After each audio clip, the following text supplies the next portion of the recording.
Hi hello ಎಲ್ಲರಿಗೂ ನಮಸ್ಕಾರ. ಹೋಯ್ತು ನೋಡಿ ನಮ್ಮ ಟೀಮ್ ಇಂಡಿಯಾ ಸೀದಾ final India versus England next level semifinal match. ನೋಡಿ ನಮ್ಮ ಇಂಡಿಯಾದವರು ಮೊದಲ ಬ್ಯಾಟಿಂಗ್ ಮಾಡಿ 253 ರನ್ಸ್ ಗಳನ್ನ ಹೊಡೆದಾರ. ಆರಾಮ ಈ ಒಂದು ಪಂದ್ಯವನ್ನ ಗೆದ್ಕೊಳ್ತಾರೆ ಅಂತ ಹೇಳಿ ನಾವು ಅಂದ್ಕೊಂಡಿದ್ವಿ.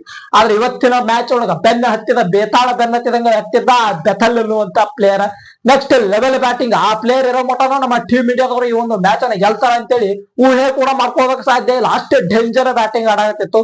ಇವತ್ತು ನಮ್ಮ ಟೀಮ್ ಇಂಡಿಯಾದವರು ಎಲ್ಲದಕ್ಕೂ ಸಜ್ಜ ಆಗೇ ಬಂದಿದ್ರು. ಈ ಕಡೆ ಬ್ಯಾಟಿಂಗ್ಗೂ ಸೈ, ಬೌಲಿಂಗ್ಗೂ ಸೈ, ಫೀಲ್ಡಿಂಗ್ಗೂ ಸೈ ಅಂತೇಳಿ ಸಜ್ಜ ಆಗೇ ಬಂದಿದ್ರು ಅಂತ ಕಾಣಿಸ್ತೈತಿ. 3 ಕ್ಯಾಚ್ ಅಕ್ಷರ್ ಪಟೇಲ್ ಹಿಡಿದಂತ 3 ಕ್ಯಾಚ್ ಅದ್ಭುತವಾದಂತಹ ಒಂದು ಕ್ಯಾಚ್ ಹ್ಯಾರಿ ಬ್ರೋಕಾ ಮತ್ತೆ ಈ ವಿಲ್ ಜಾಕ್ಸ್ ಅವ್ರದಂತೆ ಕಾಣಿಸ್ತೈತಿ. ಶಿವಮ್ ದುಬೆ ಮತ್ತೆ ಈ ಅಕ್ಷರ್ ಪಟೇಲ್ 2 ಪ್ಲೇಯರ್ಸ್ ಗಳು ಸೇರಿ ಬೌಂಡ್ರಿ ಲೈನ್ ಒಳಗೆ ಒಂದು ಮಸ್ತ್ ಕ್ಯಾಚ್ ಹಿಡಿದ್ರು. ಅದು ಮಾತ್ರ ಒಂದು ನೆಕ್ಸ್ಟ್ ಲೆವೆಲ್ ಕ್ಯಾಚ್ ಅಂತ ಹೇಳ್ಬೇಕು. ನೋಡಿ ಇವತ್ತಿನ ಒಂದು ಪಂದ್ಯದ ಟಾಸ್ ಗೆದ್ದಿದ್ದ ಇಂಗ್ಲೆಂಡ್ ಅವರು ಟಾಸ್ ಗೆದ್ರು. ನಾವು ಮೊದಲು ಬೌಲಿಂಗ್ ಮಾಡ್ತೀವಿ, ನೀವು ಬ್ಯಾಟಿಂಗ್ ತಗೋರಿ ಅಂತೇಳಿ ನಮ್ಮ ಟೀಮ್ ಇಂಡಿಯಾದವರಿಗೆ ಬ್ಯಾಟಿಂಗ್ ಬಿಟ್ ಕೊಟ್ರು. ಅಭಿಷೇಕ್ ಶರ್ಮಾ ಮತ್ತೆ ಇಲ್ಲಿ ಸಂಜು ಸ್ಯಾಮ್ಸನ್ 2 ಪ್ಲೇಯರ್ಸ್ ಗಳು ಓಪನಿಂಗ್ ಬ್ಯಾಟ್ಸ್ಮನ್ ಗಳಾಗಿ ಬಂದು ಆ ಕಡೆ ಅಭಿಷೇಕ್ ಶರ್ಮಾ ಅವರಿಗೆ ಮತ್ತೆ ಬ್ಯಾಟಿಂಗ್ ಹತ್ತಲಿಲ್ಲ. 7 ಬಾಲಿಗೆ 9 ರನ್ ಹೊಡೆದು ಈ ಪ್ಲೇಯರ್ ವಿಕೆಟ್ ಹೋಯ್ತು. ನೆಕ್ಸ್ಟ್ ಇಶಾನ್ ಕಿಶಾನ್ ಅವರು ಬಂದ್ರು. ಇಶಾನ್ ಕಿಶಾನ್ ಅವ್ರದ್ದು ನೆಕ್ಸ್ಟ್ ಲೆವೆಲ್ ಬ್ಯಾಟಿಂಗ್ 18 ಬಾಲ್ ಒಳಗ 4 4 2 6 ಹೊಡ್ತಾ ಹೊಡೆದು 39 ರನ್ಸ್ ಗಳ ಅದ್ಭುತ ಬ್ಯಾಟಿಂಗ್ ಅನ್ನ ಆಡಿದ್ರು. ಅದಾದ ಮ್ಯಾಗ ಇಲ್ಲಿ ನಂಬರ್ 4 ಒಳಗೆ ಇವತ್ತು ನೋಡಿ ಸೂರ್ಯಕುಮಾರ್ ಯಾದವ್ ಅವರನ್ನ ಕಳಿಸಿಲ್ಲ. ಯಾಕಂದ್ರ ನಮ್ಮ ಟೀಮ್ ಇಂಡಿಯಾದವರು ಲೆಫ್ಟ್ ರೈಟ್ ಕಾಂಬಿನೇಷನ್ ಅನ್ನ ವರ್ಕ್ ಮಾಡಾಕಿದ್ರು. ಹಿಂಗಾಗಿ ನಂಬರ್ 4 ಒಳಗೆ ಇವತ್ತ ದುಬೆ ಅವರನ್ನ ಕಳಿಸಿದ್ರು. ದುಬೆ ಅವರು 25 ಬಾಲ್ ಒಳಗ 1 4 ಈ ಕಡೆ 4 6 ಹೊಡ್ತಾ ಹೊಡೆದು ಅದ್ಭುತ ಬ್ಯಾಟಿಂಗ್ ಅಂದ್ರ 43 ರನ್ಸ್ ಗಳ ಒಂದು ಅದ್ಭುತ ಬ್ಯಾಟಿಂಗ್ ಅನ್ನ ಆಡಾಕಿತ್ತು ಈ ಪ್ಲೇಯರ್. ಆದ್ರ 7 ರನ್ ಗಳನ್ನ ಓಡುವಂತಹ ಒಂದು ಅವಸರದಾಗ ಈ ಹಾರ್ದಿಕ್ ಪಾಂಡ್ಯ ಇವರನ್ನ ರನ್ಔಟ್ ಮಾಡಿಸ್ತು. 43 ರನ್ನಿಗೆ ಈ ದುಬೆ ಅವರು ಔಟ್ ಆಗಿ ಪೆವಿಲಿಯನ್ ಕಡೆಗೆ ಹೊಂಟ್ರು. ನೆಕ್ಸ್ಟ್ ಸೂರ್ಯಕುಮಾರ್ ಯಾದವ್ ಅವರು ಬಂದ್ರು. 6 ಬಾಲ್ ಒಳಗ 1 6 ಹೊಡ್ತಾ ಹೊಡೆದು ಈ ಪ್ಲೇಯರ್ 11 ರನ್ಸ್ ಗಳನ್ನ ಕಲೆ ಹಾಕ್ತು. ಇವ್ರದ್ದು ಕೂಡ ವಿಕೆಟ್ ಹೋಯ್ತು. ನೆಕ್ಸ್ಟ್ ಲಾಸ್ಟ್ ಮೂಮೆಂಟ್ ಈ ತಿಲಕ್ ವರ್ಮಾ ಮತ್ತು ಹಾರ್ದಿಕ್ ಪಾಂಡ್ಯ 2 ಡೇಂಜರ್ ಪ್ಲೇಯರ್ಸ್ ಗಳು ನಿಂತ್ಕೊಂಡಿದ್ದು. ನಮ್ಮ ಟೀಮ್ ಇಂಡಿಯಾದವ್ರದ್ದು ನೋಡ್ರಿ ಸ್ಟಾರ್ಟಿಂಗ್ ಒಳಗ ವಿಕೆಟ್ ಗಳು ನಿಲ್ಬೇಕು. ವಿಕೆಟ್ ಗಳು ನಿಂತಪ್ಪ ಅಂದ್ರ ಲಾಸ್ಟ್ ಮೂಮೆಂಟ್ ಗೆ ಸಿಕ್ಸರ್ ಗಳ ಸುರಿಮಳೆ ಅಂತಾನೆ ಹೇಳ್ಬೇಕು. ಅಂತ ಒಂದು ಡೇಂಜರ್ ಬ್ಯಾಟರ್ಸ್ ಗಳು ನಮ್ಮ ಟೀಮ್ ಇಂಡಿಯಾದೊಳಗ ಹದಾರ. ಹಿಂಗಾಗಿ ಹಾರ್ದಿಕ್ ಪಾಂಡ್ಯ ಭರ್ಜರಿ ಬ್ಯಾಟಿಂಗ್ ಆಡಿದ್ರು. ಲಾಸ್ಟ್ ಮೂಮೆಂಟ್ ಒಳಗೆ 12 ಬಾಲಿಗೆ 3 4 2 6 ಹೊಡ್ತಾ ಹೊಡೆದು ಈ ಪ್ಲೇಯರ್ 27 ರನ್ ಗಳ ಒಂದು ಅದ್ಭುತ ಬ್ಯಾಟಿಂಗ್ ಅನ್ನ ಆಡ್ತು. ಅದಾದ ಮ್ಯಾಗ ಈ ತಿಲಕ್ ವರ್ಮಾ ಲಾಸ್ಟ್ ಓವರ್ ಒಳಗ ಈ ಜೋಪಾ ಆರ್ಚರ್ ಅವ್ರಿಗೆ ಧನ್ ಅಂತೇಳಿ 3 6 ಗಳನ್ನ ಹೊಡ್ತಾ ಹೊಡಿತು.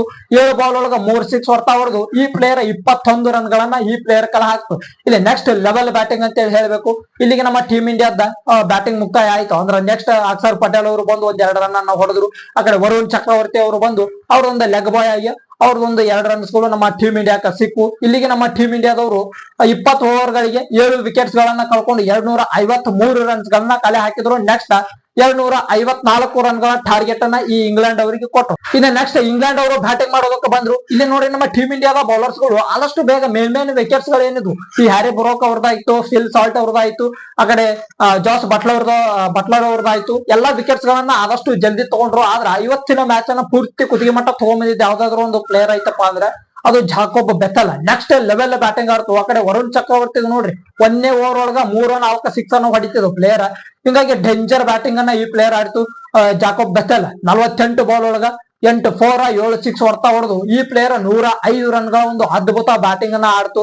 ಈ ಪ್ಲೇಯರ್ ಲಾಸ್ಟ್ ಮೂಮೆಂಟ್ ಮಾತ್ರ ನಿಂತ್ಕೊಂಡಿತ್ತು. ಆದ್ರೆ ನಮ್ಮ ಟೀಮ್ ಇಂಡಿಯಾದವರಿಗೆ ಇವ್ರದ್ದು ವಿಕೆಟ್ ಬೇಕಾಗಿತ್ತು. ಯಾಕಂದ್ರ ಎಲ್ಲಿ ಈ ಒಬ್ಬ ಪ್ಲೇಯರ್ ನಿಂತ್ಕೊಂಡ್ರಪ್ಪ ಅಂದ್ರೆ ಇಡೀ ಮ್ಯಾಚ್ ಅನ್ನ ತಗೊಂಡು ಹೋಗ್ತಾರ ಅವ್ರ ಕಡೆಗೆ ಅಂತೇಳಿ ನಾವ್ ಅಂದ್ಕೊಂಡಿದ್ವಿ. ಅಲ್ಲೇ ನೋಡ್ರಿ ಲಾಸ್ಟ್ ಓವರಿಗೆ ನಮ್ಮ ಟೀಮ್ ಇಂಡಿಯಾಕ್ಕ 28 ರನ್ ಅವ್ರಿಗೆ ಗೆಲ್ಲೋದಕ್ಕ 28 30 ರನ್ ಗಳು ಬೇಕಾಗಿದ್ವು. ಆದ್ರೂ ನಾವು ಟೀಮ್ ಇಂಡಿಯಾದವ್ರು ಗೆದ್ದಿದ್ದೇವೆ ಎಷ್ಟು ರನ್ ಇಂದ? ಕೇವಲ 7 ರನ್ ಗಳಿಂದ ಮಾತ್ರ. ಅಲ್ಲಿ ಲಾಸ್ಟ್ ಮೂಮೆಂಟ್ ಗೆ ಜೋಫ್ರಾ ಆರ್ಚರ್ ಅವರು ಬಂದು 3 6 ಅನ್ನ ಹೊಡ್ತಾ ಹೊಡೆದ್ರಿ ಈ ಶಿವಮ್ ದುಬೆ ಅವರ ಬೌಲಿಂಗ್ ಒಳಗ. ಇನ್ನು ಜಾಕೋಬ್ ಬೆಥಲ್ ಅವ್ರದೇ ಅದು ಏನು ಹಾರ್ದಿಕ್ ಪಾಂಡ್ಯ ಅವ್ರು ಏನಾದ್ರು ರನ್ ಔಟ್ ತೆಗಿಲಿಕ್ಕಪ್ಪ ಅಂದ್ರ ಈ ಮ್ಯಾಚ್ ಅನ್ನ ಎಲ್ಲಿ ಇಂಗ್ಲೆಂಡ್ ಅವ್ರ ಗೆದ್ಕೊಂಡ್ಬಿಡ್ತಿದ್ರೇನೋ ಅನ್ನೋಷ್ಟ ಡೇಂಜರ್ ಬ್ಯಾಟಿಂಗ್ ಅನ್ನ ಇವತ್ತ ಇಂಗ್ಲೆಂಡ್ ಅವರು ಆಡಿದ್ರು. ಆದ್ರೆ ನೆಕ್ಸ್ಟ್ ಲೆವೆಲ್ ಒಂದು ಸೆಮಿಫೈನಲ್ ಪಂದ್ಯ ನಮಗ ನೋಡೋದಕ್ಕೆ ಸಿಕ್ತ. ಇನ್ನು ನಮ್ಮ ಟೀಮ್ ಇಂಡಿಯಾದವರಂತೂ ಈಗ ಸೀದಾ ಫೈನಲ್ ಹೋಗಿ ಕುತ್ಕೊಂಡ್ರ. ನ್ಯೂಜಿಲೆಂಡ್ ಈ ಕಡೆ ನಮ್ಮ ಟೀಮ್ ಇಂಡಿಯಾ ನಡುವೆ ಒಂದು ಅದ್ಭುತವಾಗಿರುವಂತ ಸೆಮಿಫೈನಲ್ ಪಂದ್ಯ ನಡೆಯೋದೈತೆ ನಾಳೆಗೆ. ಈ ಒಂದು ಸೆಮಿಫೈನಲ್ ಪಂದ್ಯದ ಬಗ್ಗೆ ನಿಮಗೆ ಏನ್ ಅನಿಸ್ತು ಅನ್ನುವಂಥದ್ದನ್ನ ಕಮೆಂಟ್ ಬಾಕ್ಸ್ ಒಳಗೆ ಕಮೆಂಟ್ ಮಾಡ್ರಿ. ಹಂಗ ಇನ್ನು ನಮ್ಮ ಚಾನಲ್ ಅನ್ನ ಯಾರು ಸಬ್ಸ್ಕ್ರೈಬ್ ಮಾಡ್ಕೊಳ್ದೆ ವಿಡಿಯೋನ ನೋಡಾಕ್ತಿರಿ ಪಟ್ ಅಂತೇಳಿ ಒಂದು ಸಬ್ಸ್ಕ್ರೈಬ್ ಅನ್ನ ಮಾಡ್ಕೊಡಿ. ಮತ್ತ ಮುಂದಿನ ವಿಡಿಯೋದೊಳಗೆ ಸಿಗುವಂತ ನಮಸ್ಕಾರ.